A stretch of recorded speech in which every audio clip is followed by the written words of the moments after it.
Unde pescarul istorisește duhului închis în vas povestea unui sultan din vechimi, cum acesta a fost mântuit de lepră de către un iscusit vraci, cât și alte neasemuite întâmplări. Trăia de mult în pământul Somaniei, din împărăția persienească, un sultan plin de lepră.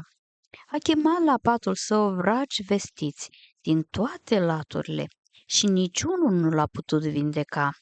Lepra îi mânca trupul, rozându-i mădularele și bietul sultan se stingea pe picioare. Iată că într-o bună zi s-a arătat la curtea lui un vestit vraci pe nume Duban, după ce a îngenunchiat la picioarele tronului, atingând pământul cu fața de 3 ori, după obiceiul țării acesteia, Duban a grăit: Sultan vestit și bun, mă cheamă Duban și mă pricep în meșteșugul tămăduirii. Cunosc toată știința doctoricească, am citit cărțile elienești, persienești, turcești, arăbești și latinești. Cunosc taina tuturor buruienilor, a celor de leac și a celor otrăvitoare. Aflând de suferința ta și aflând că toți vracii câți te-au cercat și au bătut degeaba tălpile până la curtea ta, am venit să zic: te voi tămădui eu, fără a-ți da să bei liacuri și fără a te chinui cu oblojeli.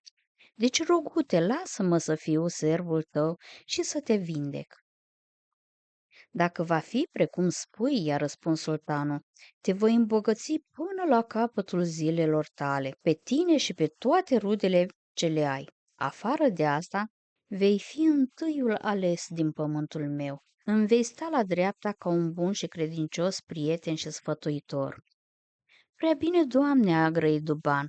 Cu ajutorul lui Allah, chiar mâine îmi voi încerca meșteșugul. Zicând acestea, s-a întors Duban vraciul la gazda lui și a făcut un buzdugan cu coada goală pe dinăuntru și găurită în mai multe locuri. Era obiceiul în pământul Somaniei ca sultanii să se joace cu curtenii în ceasuri de desfătare, aruncând păpuși de la unul la altul în bătaia buzduganelor.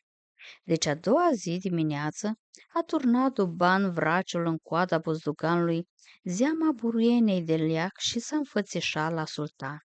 După ce a căzut la picioarele lui atingând pământul cu obrazul de 3 ori, după obiceiul țării aceleia, a grăit după cum urmează: Preamărit sultan, du-te azi la jocul de păpuși, ia buzduganul acesta și să nu încetezi jocul și să nu zvârli din mână până ce nu vei asuda în palme, pe brațe și pe tot trupul.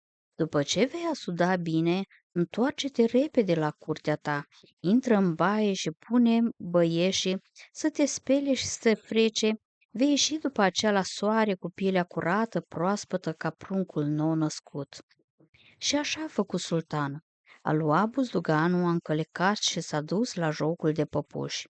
A jucat el cu sfetnicii până ce sudoarea a răsărit în palme, pe brațe și pe tot trupul. Atunci zeama buruienei de leac, ieșind din coada buzduganului, i s-a răspândit pe tot trupul fără să știe el nimic și s-a întors la curtea lui în fuga calului.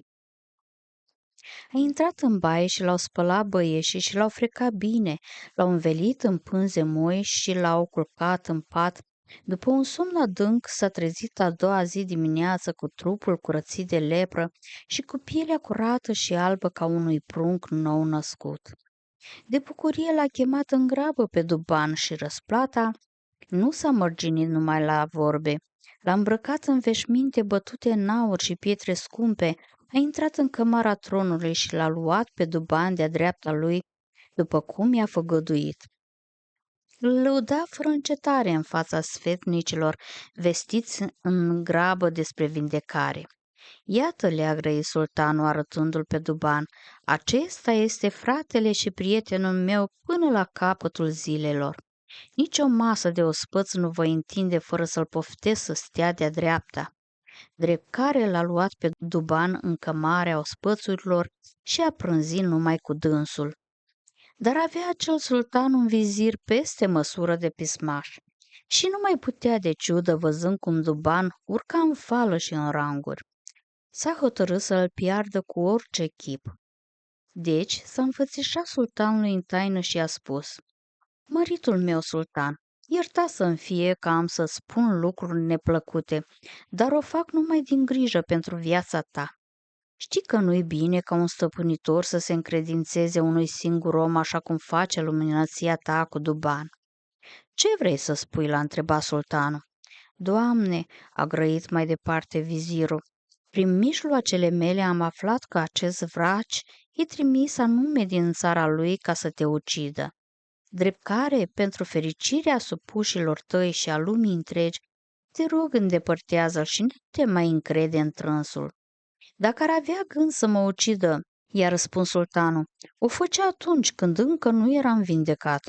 Mi-ar fi putut da o buruiană rea să mă ucidă fără nicio greutate. Și a început sultanul a se mânia. În tine vorbește pisma și răutatea. Cum să-l îndepărtez pe omul care mi-a dat izbăvirea din lepră? Află că omul acesta este cel mai credincios și mai înțelept dintre toți oamenii.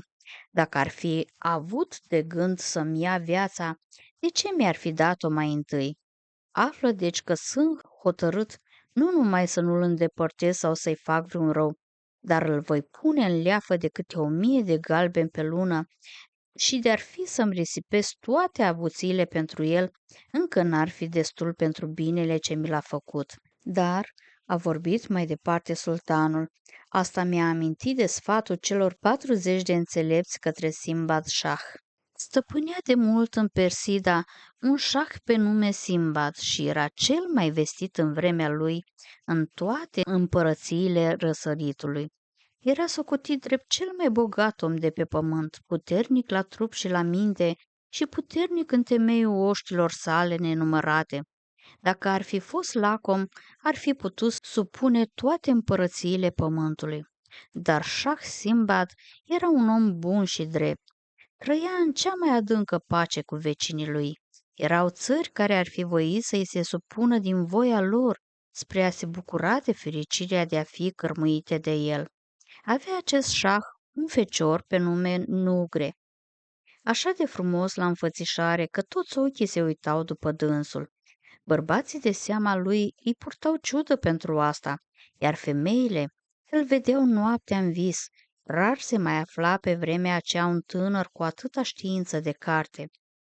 Citea în toate limbile împărățiilor și înflorea cu alese cerneluri slove așa de frumoase, încât se minunau de mâna lui caligrafii cei mai iscusiți. Știa tainele științelor, vorbea vorbele trecuților înțelepți, cunoștea istoriile tuturor șahilor vremuiți, noaptea în foișorul lui privea prin sticle anume depărtările constelațiilor și cetea în adâncimea cerurilor verzi. Ca în palmă ghicea sorții omenești ai împărățiilor, după mersul astrelor pe căile nevăzutului, când se arăta steaua Astarteia, înainte de răsăritul lunii, pomii și turnurile căpătau o ușoară umbră. Așa părea steaua aceea. Ca un foc de noapte în înălțimea unui turn, așa de aproape de pământ era cerul în împărăția lui Simbad, sus în văzduh unde erau turnuri și stele și se amestecau printre constelații încât nu le mai deosebeai focurile de pe munți ale păstorilor. Fața aleasă a lui Nugre purta semnele înțelepciunii, ochii lui negri erau mari și limpezi, așa cum îi au numai cei care știu adânci cărțile și adâncul scânteilor al văzduhului. Semăna cu maica sa, frumoasa sultăniță de la Cașmiria, și mult o iubea Simbad Shah pe mama lui Nugre, dar aceasta a zăcut în paturile împărățești de o boală lungă și a murit. Toată împărăția și-a arătat jalea atunci. În 4 unghiuri săpușii au îmbrăcat sac și turnându-și cenușă pe cap o tânguiau ca pe o crotitoare cum nu s-a mai văzut. Șahul s-a măhnit adânc, a închis cămările de ospăț și au încetat muzicile, dănțuitoarele petreceau singure în cămări, așteptând să vie peste inima șahului vremea cu alinarea. Și vremea a venit. Simbad și-a găsit o altă șahiță tânără și nespus de frumoasă. Era fata unui sultan vecin și o chema Hansadi. Deci a venit Hansadi cu mare alai de oști și cu răsune de trâmbițe să-i fie lui Simbad tovarășă în tron. Din cele dintâi zile, chiar ochii ei l-au plăcut pe Nugre. În vremea asta, Nugre se adâncea tot mai mult în învățături, petrecea nopțile în foișorul apropiat de cer împreună cu dascălul său, Abu Shamar, cel mai vestit cunoscător în stele din toată Asia. Și iată că într-o zi a venit Abu Shamar și i-a grăit. Prea iubit bei, mi se sfâșie inima de veste ce am să ți-o spun. Iată ți-am citit horoscopul și grele semne ți s-au arătat. Te așteaptă o primejdie de moarte. Nugre s-a îngălbenit, dar, a vorbit mai departe înțeleptul, știința mea nu e neputincioasă față de aceste semne. Ascultă deci, pentru a ocoli nenorocirea, trebuie să stai mult 40 de zile și 40 de nopți, să nu vorbești cu niciun preț orice ți s-ar întâmpla, orice ai vedea.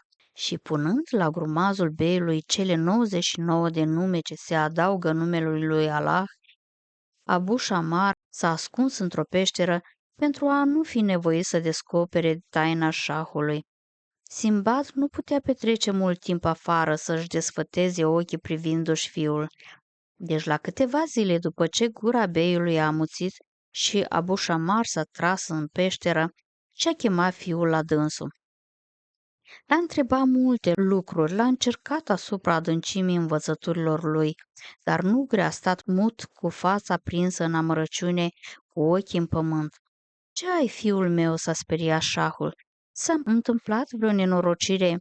Ți-a făcut cineva vreun rău? Grăiește lumina ochilor mei." Nugre l-a privit din calea afară de trist și n-a scos niciun cuvânt.